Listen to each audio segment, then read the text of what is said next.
Hey everybody, what's up? Welcome to the latest episode of the Rich and Turbo Heavy Half Hour. My name is Rich. You can find me on X at FuzzDoomRip, all the socials at Rich.Piva, doing reviews from Wikipedia of Metal and as a Doom Charts contributor, which is a lot to say.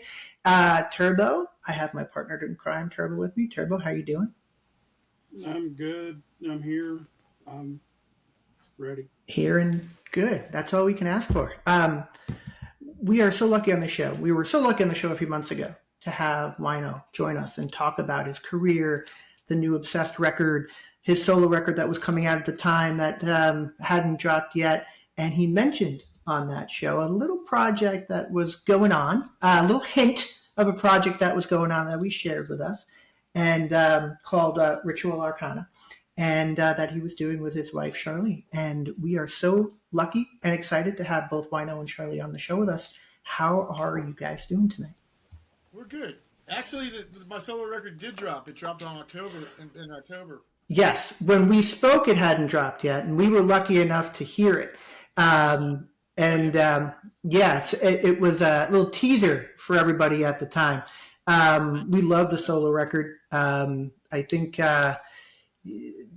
there's a few reviews I'll share with you. I did a review of the record, and I think it's just next level stuff from you. And the fact that you were able to now kind of plug in on a solo record and do some electric tunes in addition to the kind of man and his guitar stuff, just next level stuff. So congratulations on that. We love that record. And now another record that's coming out. So tell us about Ritual Arcana. And I just want to say before we continue, any album that has a band name, an album name, and a song of the same name usually is amazing. And there's no doubt this one falls into that category. So we wanted to make sure people remembered the name. So we tell us about it. Wino was so gracious to share a couple files. I think some of the rough cuts with me, just listening to it and hearing now the finished product. I think people are going to be psyched. What can you tell us about the record? Hell yeah. Well, it all started because I tour with the Obsessed as well, and we were on tour in Europe in a little town in Germany, and I took a long walk by myself and all the way to the North Sea and had this revelation when I got back to the hotel that I needed to buy a new bass. And when we got back from tour, we went to Love of Fuzz, this great shop by us in Troy, New York, and I found my 1967 Gibson EBO. I had played other basses before, but never got super deep into the songwriting, just wrote a few songs with my previous band. And then once I got this bass, I just started writing like crazy. And I had also been working on basically a poetry book based off of the major arcana of the tarot, and a lot of those turned into the lyrics of the songs, and it all kind of came together once I got that bass. Love it. You're at Troy, New York. That's near Albany, right? Are you guys up that way, or yeah? We're in the Catskills, so we're a little bit south of there and a little bit west, but it's not far. We're rural, so for us, it's an easy day drive. Oh, awesome. Okay, yeah, I asked because I had a friend in college who lived in Troy, and I'm from the New York area. I lived in Long Island and went to school in Western New York and stuff, so I'm familiar with that side of town. That's an amazing story on how this record started, and I guess a couple of questions. Number one, Wino, for you, you're the guitarist now, right? You're not the front man. You're not the singer here. You're more of the guitar. And by the way, some of the just ripping it up on this thing. So it's amazing. So what's that like, not being the front man of a band? Because I don't know how often that happens for you lately. So how has that been? I guess I've been in a band with a significant other only once before, and it was very short-lived. When my ex Sarah was in the Obsessed, actually, for just 5 gigs or something like that. But it's amazing. I love it. I don't have to sing, and it's not that I don't like to sing, but I think that this band is much suited with her singing, and it kind of enables me to kind of breathe a little bit and get kind of farther out there. Excellent. Some of the solos that you do are just insane. Some of the best soloing that I've heard you do in a really long time, and obviously you're a legend, and most of everything you do rips it up. But did you take a different approach? Because this sound, obviously, I'm going to ask you about the sound, but like from a guitar player, your riffs and your solos, different approach on this one compared to, say, what you might go into with the Obsessed, or how did that come to be? It's a different approach, and I've kind of got a little bit of a dedicated sound for Ritual Arcana too. Like, for this band, I'm using a Jet City, just kind of like a Soldano knockoff. I mean, not a Soldano knockoff. It's more made by the same people, but anyways, it's a really nice, creamy head with some really nice creamy sustain and distortion, and more, a lot more delay and reverb and stuff like that to try to give it a different feel. But I think the engineer did a masterful job, because I think the record in its whole seems like it has its own personality, the sound. Frank did an awesome job. We worked with Frank Marchand, who's done the past 2 Obsessed records and also Wino's past 2 solo records. So it was it was a great studio experience with him. There's a lot of, since we're a 3-piece, there's a lot of space to fill. So I was hoping I wasn't overplaying some, but I mean, it's its own thing. I'm digging it, man. I think the songs call for that much lead. Yeah. So I'll say he would be my guitar player. So That's not a bad guy to go to for your guitar player. She wrote everything except Occluded, and I was amazed. I was amazed when all of a sudden she's like, "Well, I got fucking 12 songs or whatever." I was like, "What?" And the thing was, a friend of ours that's like a local promoter. I wanted to play some solo stuffs around this way. I've only lived up here for 3 years, so you lived here for 5 years. 5 years. 5 years? Yeah. Wow, time flies. I know. You're hard as fuck now. No, but this promoter, he got me an acoustic gig. She said, "Oh, this local promoter, we ran into him. He got me an acoustic gig, and he brought somebody to the gig. This guy Oakley, who turns out lives up New York way now, and he's got a studio and he plays drums in that band Black Lips. But he's from like Maryland, D.C. area, and he remembers seeing Spirit Caravan and stuff in the day. And so right away we connected right away, me and him. So we'd go up there and jam, and eventually when SharLee was ready to do something, she said, "Well, who do you think would be good playing drums?" And I said, "Well, let's ask Oakley." I mean, Black Lips is like very, very far away in style from what we're doing, but man, I swear he fits right in, and he's like I don't know, man. It was great chemistry with this, Yeah. I was going to ask you, because Black Lips is definitely different, and this is kind of it's way out of the different, realm of what he's been doing in the past. But he's a punk drummer, right? So I also think that I heard some of his other bands too. A band that opened for Sleater Kenny. The name is escaping me right now, but he seems to have a lot of range and can do a lot of different things. So that was a pretty easy fit then, from what it sounds like. Yeah. You might be thinking about he does some guest work, or he's kind of like the invisible member of Natural Child. And then I don't know if that's what you're thinking about. Now he also plays in Daddy Longlegs, I think. Yeah, the Rondells. He's been in the Rondells. I was thinking of the Rondells. Yes. Yeah, and he's a musician through and through. Like, he's got a studio. He plays piano, amazing piano. I mean, like when I first time we jammed, I was like, well, I'm a half step down, and he transposed, right? That's pretty hard to do, I think, on a piano. But he's good, man. He can sing. Yeah, and plays bass. He fits this vibe well. Yeah, and like I don't know if you noticed, but everybody's in this band's got a cymbal. She's got the key. He's got the feather, and I've got the sword. But he's got the feather because he's the duck man. He raises waterfowl. Well, duck, chickens, and peacock. Yeah, peacock. That's awesome. I have so much to talk about with him. Just from a bird standpoint, I have had peacocks in the past. I have had ducks in the past. So that's very, very cool. I have dominated as usual, Turbo. I know you have questions for Wino and SharLee. I have more after, but you usually hit a couple that I'm going to go after. So what do you got for them? Yeah, a lot of things have been touched on, but I was curious if SharLee, if you knew that bass seeing how you said that when you got that bass, it helped you write. If you knew the history of it, if there was some sort of legend to it or something that make a little secret going on there. I wish I knew more about it. All I know is it was used and it showed up when we showed up, but I don't know its backstory. Yeah. I mean, it's an EBO. So can you turn your mic up a little bit? Yeah. Let's see. Turbo. Yeah. Say something. Yeah. Better. Yeah. No. His mic. Yeah. Can you hear me all right? So yeah. So it's basically I won't say entry level of the day, in the '60s, but I mean it was sort of like, it's got one pickup, and it's got one pickup in the neck position, so it's a little bit, it's kind of like a one-trick pony, a little bit woofy, but it's great. It's got a real, slutty neck. But we don't know the personal history of this. We don't know any history of it, no. But there's definitely songs in that bass. Yeah, I picked up two. I mean, there was a '69 right next to it, and I picked them both up, and that one is just the one that clicked. Yeah. You kind of knew.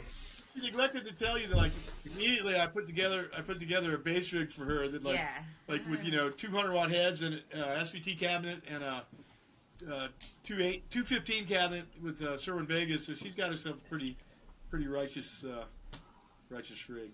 Oh yeah, love I love the sound of the album. It's great. I mean, it's got a killer groove and everything. It's awesome. Thank you. My favorite song right now is "Feel Like a Pirate." It's probably going to be my favorite song. Really? Yeah, throughout the year. Feel Like a Pirate. Yeah. Yeah. Oh yeah. That was Free, like, yeah. I'm sorry. Feel like, yeah. Yeah, that one's about like when we all gather at the rock and roll fucking shows and let ourselves be our true selves, Mountain pirates. Yeah. Pirates in the Catskills. To me, what I hear of this album is like there's like this like layer of smoke that's just constantly around. That's either from whatever you might think, but some kind of cauldron or something going on.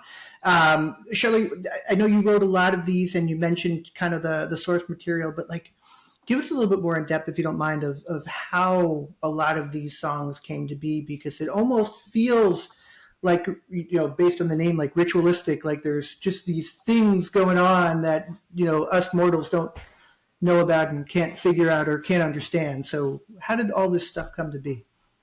I feel like it's that spark that we all share, A lot of it came, from different experiences. The course of writing the album, happened over a span of time. Some happened during like high highs, like Free Like a Pirate, like feeling that camaraderie. Others during low times, like Subtle Fruits. Some of the darker songs, Mistress of Change. But I think they just, it's like a therapeutic way to process life. So whenever the inspiration struck, or like sometimes I'd just be driving and like the riff would come, and then it would come with like, it would associate itself with something that means something to me. And usually I'm into things that are spiritual and that are, what connects us.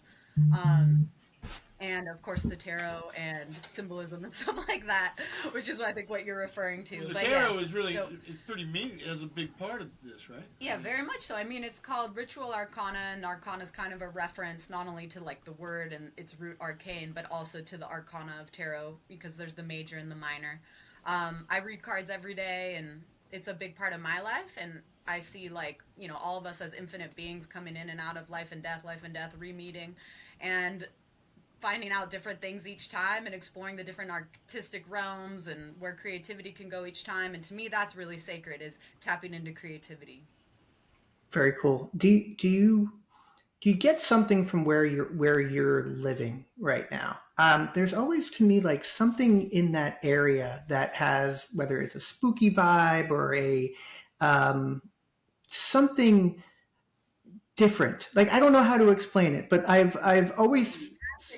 You're right on it. You're absolutely right on it. There's several interesting things. Like we live live in sort of like the crotch of these mountains, a little bit, these low hills, and on some nights, when particularly like right before the moon's full, or sometimes I see strange lights at the top of the mountain, but we also hear things. There's definitely some very large bipedal creatures that live over there that scream a lot. Yeah, there's all kinds of cryptids and magical beings and fairies. I mean, it's in the woods. There's so much water here. Like, I believe in all that stuff. And there's a lot of magic in the water, in the woods, in the mountains. Rip Van Winkle, man. This is Yeah. More based out of here. Yeah.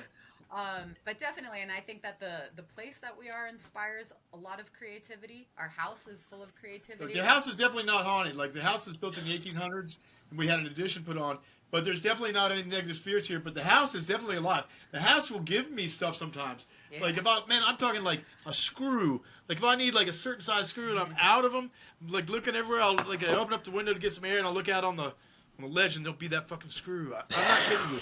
And then one time I got a little bit out of hand one time and shot my gun through the roof or through the wall, and man, the house took revenge on me for that. I swear to God. I'm not kidding you. There is this thing and it's just a weird thing from being downstate, as we would call it, compared to upstate in New York, where like this like Sleepy Hollow vibe, like this like old timey like something going on vibe that us downstaters would always feel. At least I would when I went up that way. I don't know how to explain it, but it's very interesting. I didn't know you guys were up that way, so it makes so much sense when I listen to the vibe that's coming from this record. So it's, a lot of untouched nature. We live right across from state land, so it's all just like nature as it was originally created. But this was also like this area was also the mobsters from the day, from a prohibition and after for what were the mobsters and those type of people would come up here to get out of the city, get out of New York City. Mm-hmm. And there's a couple hotels down the way. There's a little bridge, there's a hotel on each side of the bridge, and man, they're fucking haunted for sure. I know somebody that lived in one of the buildings across there for a while, and there was like a ghost that didn't like her to leave, like would shut the door and kind of.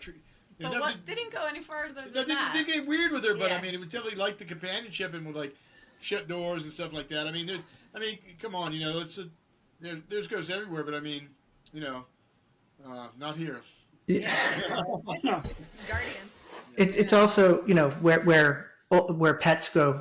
All the kids in Long Island were told their dog, who is no longer alive, went to a farm upstate. So unfortunately, that's what everyone was told also when their pets passed away. So there's also like this weird upstate vibe from, again, us downstaters there. It's an interesting thing. Go ahead, Trevor. Are the Catskills part of the Appalachians? I don't think that. I don't know if they connect so. At some point. I think it's a separate range. It connects into the Adirondacks. Okay. If you go up north, and then it's like Canada already. The Appalachians are pretty intense, man. I love that. Right. Everywhere is sacred like that. Yeah. It's very, very cool. And again, like this cosmic kind of thing that that the vibes that come off the record are just outstanding. Do you have SharLee?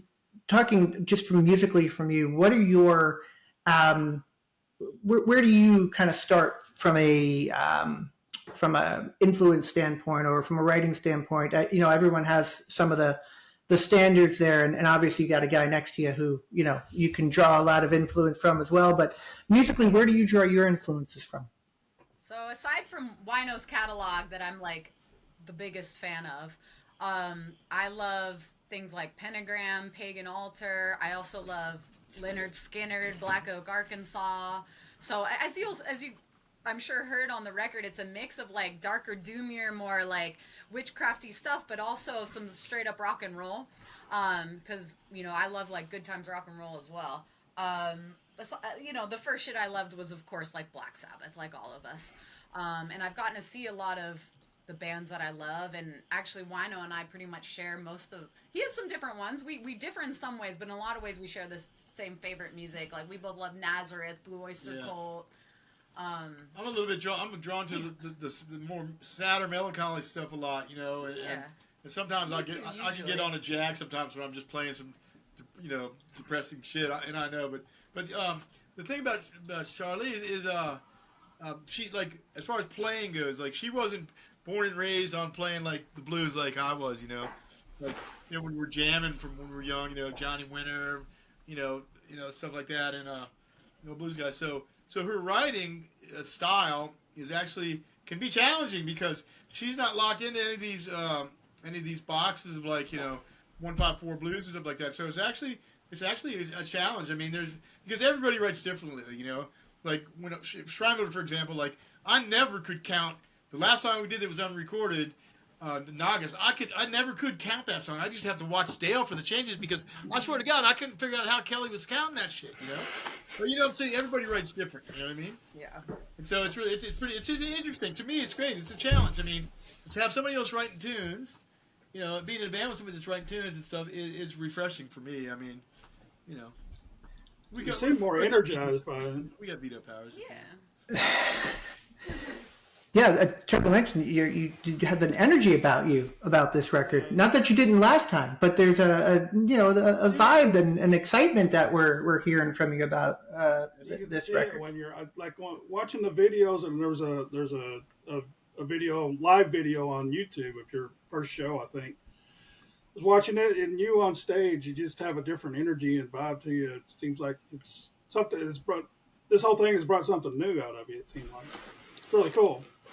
Right. Yeah. Yeah, the first show, Troy, was good. It was really cool. I mean, you know, that first show is the first show. I mean, you know, what happened was that some dude was down there taking pictures, and he knocked the cord out of my monitor. So I was kind of like, for a minute, it was like, but you know, they got it together though. Yeah, they got it together quick. Troy is a great city, man. Troy is like a little bit down and dirty, like, you know, it's I dig it. That was a great place to do our first show. Yeah.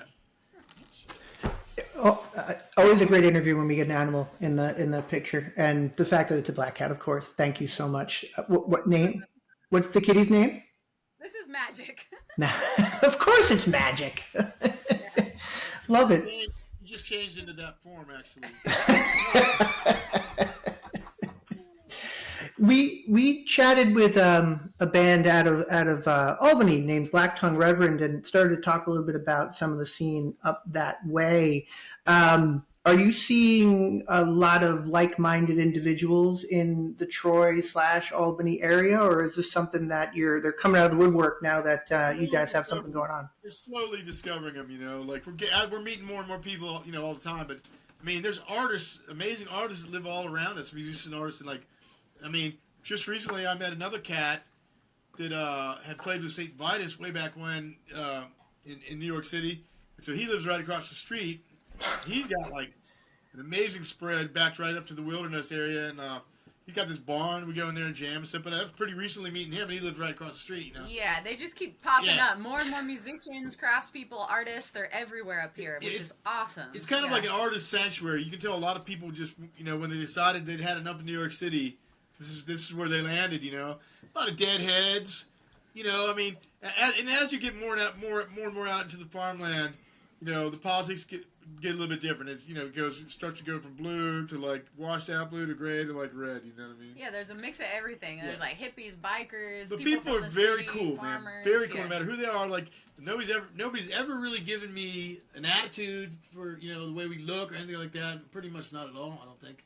You know, not at all. I've been any problems with anybody really, and we're lucky in the fact that, you know, we live we got a house on the hill, and like we can leave the cars open and shit. You know, we haven't had any problems with theft or anything like that ever. I mean, I'm not saying it could never happen, but you know, I mean, it's pretty cool. I mean, so it's a really conducive area. When I first moved out here, because I lived here before Wino joined me here, there was no internet. Which was actually a big blessing, because that's when I first got a drum kit and my second bass. And so all there really was to do once the sun went down was to learn how to play. So now we have internet out here, but it's pretty rural. Yeah, it's fairly rural. I mean, you know, my first impression of the Catskill Mountains, like, I remember one morning I was driving, I drove all through the night to come back here to get, and I was, you know, the sun was coming up, and I had this feeling like I've been here before, like lived here before. You know, like a long time ago before, and man, those mountains, they look like they're just buried giants, you know. Mm-hmm. Love it. Kind of low hills, you know. Yeah. Cool.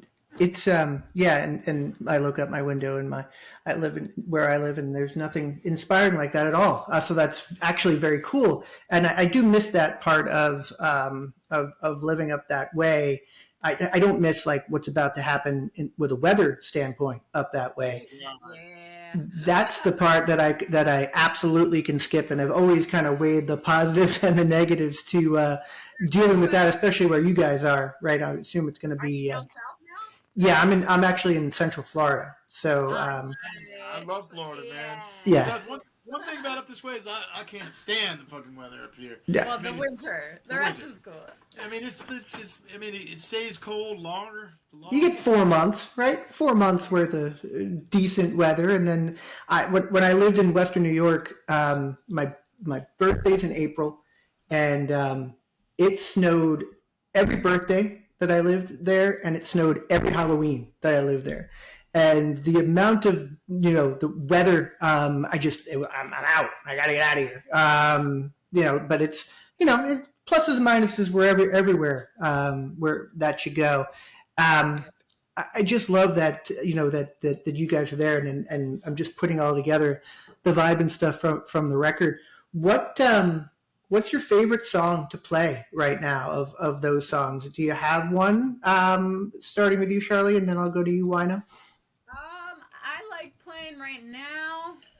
Yeah, it's kind of different every time. Well, we played last night with Oakley, and we got really into Wake the Goddess. We worked on the ending for our upcoming live shows, and that one, when I'm feeling good, like vocally, that one's really fun to sing. So that one right now, Wake the Goddess. How about you, Wino? I like playing Subtle Fruits, and I like playing Ritual Arcana. Those are, I think, my two favorites. I like Pirate, too. That one's fun to play. Feel like a pirate. Roadburn's fun, too. Yeah. Subtle Fruits is heavy. It's heavy, man. It's pretty heavy. I mean, it's tricky stuff. I mean, we rehearsed for the first time because Blackfoot's been on tour, then the Obsessed was just on tour, so we haven't even. We figured out we hadn't really even seen each other since before the Obsessed tour. Since our gig at the gig at the Mercury. Oh, yeah. So the last time we saw Oakley was at the Mercury Lounge gig we did, which was like August. I can't remember. Something like that. So it was great, man. Great to see him. We had a marathon rehearsal. It was fantastic. Yeah. Is the plan to do a tour? Is this a touring band situation, or is it a spot shows now and then situation, or is it to be determined situation? We're trying to put together a tour for the record release. Probably, like the eastern half of the U.S. if it comes together. But until we have something booked, we're just doing like one-offs here and there. We're going to be playing locally in January near where we live, and then hopefully around the end of January, early February, we'll have more of a tour put together. That's the goal. We're trying to figure it out because we want to make sure that we want to play good shows with a good routing, and not play like just disheartening shows where 10 people type shit, that kind of stuff. I mean, so we're working on a little plan. I mean, we're still new, but the main thing is to support the record when it comes out. That's the main thing. Yeah, so. And it's coming out January 23rd, so we'll see if we can put together some shows around then. Yep, January 23rd on Heavy Psych Sounds, right? It's coming out. Lots of different fun splatter vinyl versions that are available. I was going to ask you, Wino, you've worked with a bunch of labels. Is this the first time you've worked with Heavy Psych Sounds on anything, or have you worked with them before? No, this is the first time. I've been doing everything. I've been doing the last couple records I did with Ripple, but we moved to Heavy Psych, including the Obsessed. So the next Obsessed record is going to be on Heavy Psych. We're gonna start talking about that more. We wanted this to hit. And then I also am letting and licensing the Heavy Psych a couple Spirit Caravan repops. Nice. That's all good, exciting stuff. So I'm working on that right now. I wanted to the Ritual Arcana thing is happening now. Wanted to get that, and then pretty soon we'll be announcing some other stuff. The Obsessed. And Cool. definitely gonna do like another 2 records, I think, with Heavy Psych. Excellent. And now you tell me about the Spirit Caravan represses after I overpay for one of the ones on Discogs. Fine, I see how it is. How much are they charging you? Oh, I don't even want to tell you. You'll get mad at me. good news is they're also going to repop Dream Wheel, which hasn't been repopped in a while. Excellent. And yeah, good. That's going to save me a little bit of money, and hopefully have the money go to your instead of some troll on Discogs who's charging ridiculous amounts for it. How did you come? Did they come to you, Heavy Psych Sounds? Did you reach out to them, or what? How did that relationship build? Because I know those guys are. They reached out to me about doing some Spirit Caravan stuff, and initially, I mean, I don't know, I wasn't 100. I hadn't decided I wanted to do that yet, so it was kind of a little bit up in the air. But then after we recorded the Ritual record, we got Sean Pellet. I don't know if you know. He used to work for Seasons of Mist, and he also used to work for Relapse. He managed Pentagram for a little while. He was, guy that made that movie on Bobby, right? He's sort of like Bobby's in the movie. He's Bobby's personal handler, the guy who's doing his hair, the guy who like Bobby pledges his record collection to, or when he stops smoking crack or whatever it is. Yeah, he helped bring. But he's a great guy. He wrote he's a really great guy. He's a liaison with labels, and how he's helped me in the past is he basically shopped us. And, the person that was the most interested and seemed like, we could work well with was Heavy Psych. And I know that Heavy Psych, they've got quite a roster going, Yeah. And I think that, he's pretty much got command of good stuff. And so we're pretty happy. I mean, it was a pretty good deal. So Pellet worked us out a really good deal. Pellet also, wrote the paper and was the liaison for when the Obsessed did Sacred with Relapse. And so Pellet's been really, he's like our guy, Very cool. The only complaint I've ever had with Heavy Psych Sounds is getting stuff here in the States, like the mail order stuff. I think he's working on his distribution order now. They have a USA shop now, which is a cool development. Yeah, that's great. Yes, I would love to have those guys on the show just to talk about it from a record collector's point of view.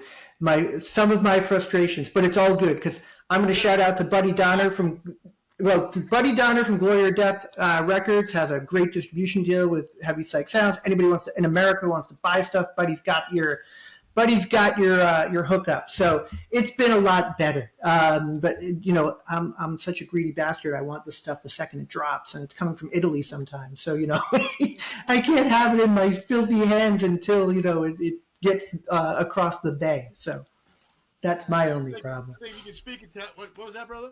No, that's my only problem with Heavy Psych. Otherwise, I mean, from a label standpoint, the roster, the back catalog. The distribution thing was definitely an issue, but it turns out he did manage to. He's got a US. Yeah, I saw that on their site now. I haven't ordered from it yet, so I don't know if it still is take its time or is still. I don't know exactly where it's shipping from, but they have a separate USA shop now from the EU shop. Yeah. So I assume that's based in the US. It's definitely better now. Absolutely. Turbo and working with Buddy too, he gets us he's my dealer at this point. The boxes that come from Buddy are ridiculous. Cuz I'm crazy like that. And a record like this is exactly what I love. Have you guys seen some of the mock-ups of what this looks like the yellow, red splatter and black vinyl or any of those things? Were you guys involved in the design of that stuff? Or? Oh yeah, we do everything in house as much as possible. But so we didn't so we haven't gotten any physical copies yet, but we're going to be getting them as soon as they're ready. But as far as the art and the layout, that was all in house. I designed it with my friend Cole. Helped me design the logo, and then my friend Christina helped me graphically lay out the rest of it and did some design work there too. She did the videos too. Yeah, I like working with other people for their different expertise, but sometimes when you got the vision, you just gotta. It's good. Get it out. Go for it. In house, it's nice to keep it in house. I mean, it's organized. I mean, it's more organized than I could be. I mean, but it's we shot the videos. We shot the videos all in one go. She had the vision.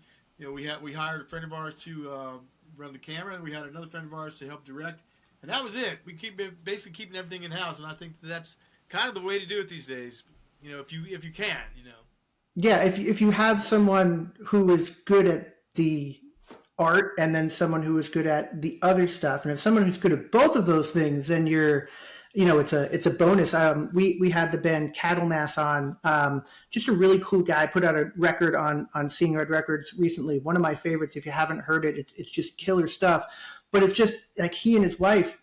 His wife's not in the band, but his wife is like a key part of everything they do, like filming the videos and setting up the.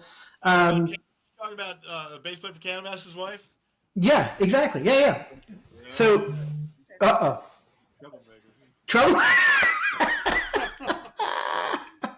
All right, different show, right? Yeah, I don't need to go into any more details. Are we talking? Are we talking about Cattle Mass or Candle Mass? Two different bands, obviously. Candle Mass. Okay, different band. This is Cattle Mass, like a cow mass, not candle, like the flickering thing. Different thing. But we definitely want that story in a different episode. But the cool thing is, like, you can see that, he's the artist and he's got this vision, and then she is the kind of the brains behind the operation who make things work. And the cool thing I think I'm hearing is that, SharLee, you kind of have both of those things going on with the art, but also the organization and kind of the drive to make some of these things happen. And everything, it's also in partnership with Wino. It's like we work on all that stuff together. I'll put together a design or an edit, and then he's my first audience. And then his feedback is so important to what the finished product becomes. And also my girl, Kashka, who helped me shoot the videos, she lives down the road from us. She's a filmmaker. Like, I really value her opinion. And, so it's a meeting of many minds, but I love the creative process for all of it. So I'm happy to, be involved in all the different parts of it. And then, bounce it off of different people who I respect and who have different kinds of, skill sets. Was there anything you brought to Wino where he was like, this is ridiculously terrible? We need to... Not necessarily ridiculous. No, not all the time. But he's a very, very honest critic. So he'll tell me if he's like, this I don't understand. He'll tell me straight up. He won't sugarcoat it. We had to get basically I had to convince her, look, I'm not the enemy. Like when we were doing demos and stuff, I told her, I said, look, it's not personal. But it's also, not personal, it's when there's something that's in development and that there's a reason why it needs to exist, it just needs to be morphed a little bit. And that's where having someone else's brain comes in. It's like the seed of it survives. Yeah. For example, I didn't like Burkana at first. Now that's one of my favorite songs. Yeah, it turned out really good. Yeah. Also an example is with the song Road Burnt. It was pretty much how it is now, but it went on for another 2 minutes. And between Wino and Oakley, they helped me trim the fat a lot on that song. And now it's more fun to play, and I think it's more effective trimmed down like that. I love that. The power of the song, the power of the song. Keep the sharp edges. The song might not even need a solo. You never know. It's really about the power of the song. Like the song, when the song is finally finished, it's born. Yeah. As someone who does annoying amounts of reviews and as a reviewer, one of the things that I always kind of hear is this record could be 10 minutes shorter, or this song could take 90 seconds out. So I love that, the kind of self-awareness and the ability to edit to get to a place where you feel like it's the most kind of powerful, whether it's 3 minutes or 10 minutes or whatever it is, but it has everything that you need in there to be comfortable. Right, and vinyl, of course, when you're mixing for vinyl, you can't mix it too bass heavy, because if you do, it gets canceled. And if you also, if you try to put too many songs on vinyl too, or make it too long, then that also squashes the tone. So it's a whole different animal, because vinyl is so hot right now. I mean, vinyl is king again. I mean, that's what we sell on the road. We had to bring it with us. We flew it over to Europe. It's a pain in the ass, and it's expensive and it's heavy, but I mean, that's become vinyl is king. Period. I mean, and so mixing for vinyl is a lot different than mixing for in a digital realm. So that's something that's really important. So we had to look carefully, the amount of time on each side of of a vinyl record, and then you have to make decisions. You might have to leave something off, or you might, whatever it might be. Yeah, we left off 2 songs. Yeah. So we got 2 songs in the can. Yeah, we got 2 songs in the can still, which is good to have, I think. Yeah, 7-inch, Tour 7-inch or something like that. That'll get the peeps spending a nice $15 on a limited run of 500 of some color, right? I'm not that I'm marketing for you or anything, but like, Yeah, whatever. Maybe on the next record, maybe its own different bonus track thing, or we at least just play it live now because we had got more, working on new stuff and too. we're actually just now starting to get into some new stuff too. So Yeah. I'm excited about that. It's fun. Cool. Fun process. Turbo, what else you got for them? While we've already kept them longer than promised, but what else do you have for them? I don't know. I'm pretty blown away by everything they've said so far. Yeah, this has been fun. So I appreciate. I did have one question for SharLee. I didn't know where are you from, because sometimes when I'm to hear you singing, I kind of get like I hear a southern drawl every now and then. I didn't know. I hear that all the time, and I'm south of California. I've got my best friend since high school, who I actually introduced to Jason in the Obsessed, and they're now married, Annalise. Both her and I have always had a little bit of a drawl, and when we talk to each other, people would think we're both Southern, but we're both from Southern California, so I don't know, it's just a way, but I think it's a past life. I don't know, we knew each other somewhere else in the deeper South. We first met, she'd never heard Valley Girl, that Zappa song, right? Yeah, but it's even worse. I'm from OC. I mean, she does have a twang. I mean, sometimes I can't understand what you say. I know that I mumble. She can't understand me. I can understand you. No one else usually can. They're like, what the hell did he just say? But sometimes she's definitely got her own style. When I start drinking, it gets worse. So you mentioned something. Think about new stuff. So this sounds like this is not like a one-off project. This is like a band that has some legs to it, from what I'm hearing, and there'll be tour and more music. And if everything goes well, am I hearing that correctly? Yeah, I mean, I don't see why not. Why not? Why not? I mean, we're married. Why not? Yeah, we're already hanging out all the time, so we might as well have guitars in our hands. Yeah, and Oakley's cool as fuck. He lives about an hour away on the top of the mountain in Livingston Manor. That town is like renowned for its trout fishing, right? Yeah. But we haven't even scratched the surface. There's little scenes in all these little cities around here. I mean, so we're kind of just. We're new. This band is new. We're just scratching the surface up here now. Yeah, we're excited to start playing some more shows and, release the full record, pretty soon, and just, give birth to this, baby that's been gestating for so long. So Love it.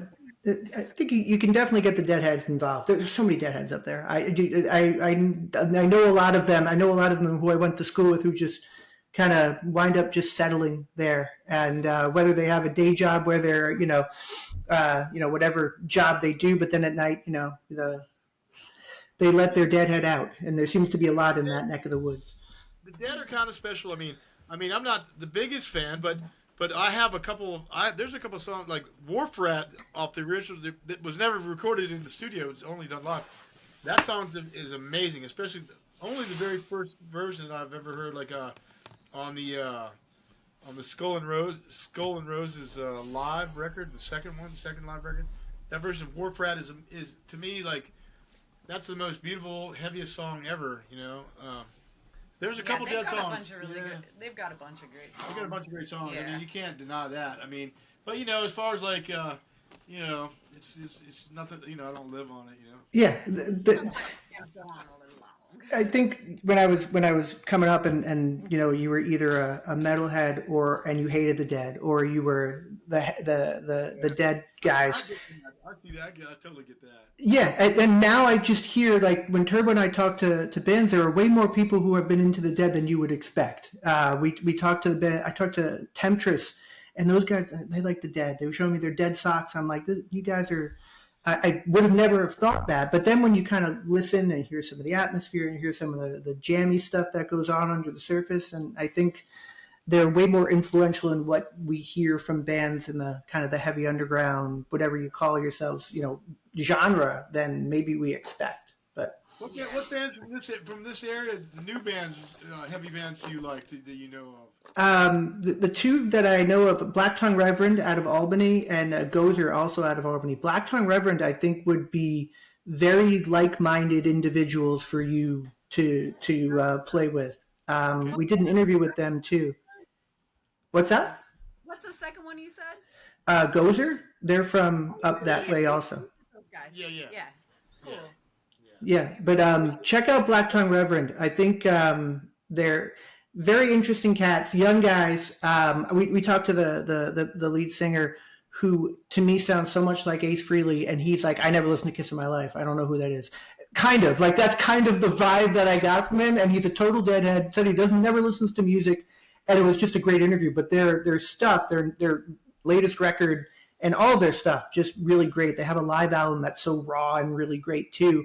They're local up your way, out of Albany. I think that they would be Never heard of them. That sounds fantastic. But what label are they on? They're not. They're self-release all their stuff. I was talking to them just about kind of putting out vinyl. They're like, we're looking. We're trying to figure out how to make it all happen. And I'd be very interested if you check them out to get your opinion on it, because it's kind of bluesy. It's kind of, what else would you say, Turbo? There's a little bit of jamminess to it.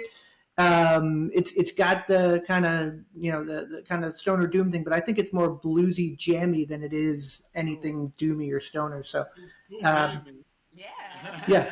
it's very cool stuff. Guys, this has been amazing. To sum everything up, the Rich and Turbo Heavy Half Hours have Wino on our show twice in a year. Thank you so much, sir. We now also have SharLee on the show talking about the amazing Ritual Arcana album that comes out on Heavy Psych Sounds January 23rd of next year. It's amazing that we have talked to two bands who are releasing albums in January that are potential album of the year candidates, with you guys in the Temptress record, which is just killer stuff. So we're lucky enough to hear this stuff early and get to tease people of all the killer stuff that's coming.